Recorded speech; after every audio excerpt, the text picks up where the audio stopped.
Belakangan ini topik tentang resesi global banyak menjadi perbincangan di beberapa kalangan. Kondisi tersebut juga semakin jelas setelah IMF melaporkan dalam World Economic Outlook 2022, mereka memperingatkan tentang memburuknya prospek ekonomi global, serta lonjakan inflasi dalam beberapa dekade dapat memperparah kondisi ekonomi dunia.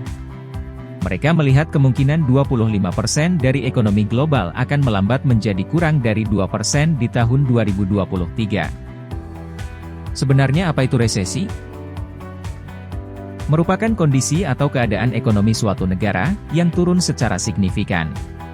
Kondisi ini juga berpengaruh terhadap penurunan produk domestik bruto atau pertumbuhan ekonomi real yang bernilai negatif selama 2 periode berturut-turut. Adanya resesi ini juga akan berdampak ke berbagai aspek, termasuk lingkungan bisnis di Indonesia. Resesi dapat memicu penurunan keuntungan perusahaan, efisiensi sumber daya, hingga kemunduran ekonomi.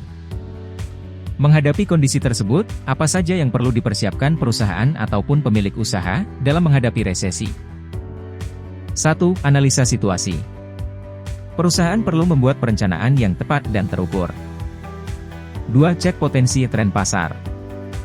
Update informasi untuk melihat peluang baru dan strategi yang digunakan oleh kompetitor. 3. Buat skala prioritas. Evaluasi kembali strategi dan internal proses. Tingkatkan strategi komunikasi yang relevan, merupakan langkah yang penting bagi perusahaan untuk mempertahankan sumber daya. 4. Buat perencanaan arus kas.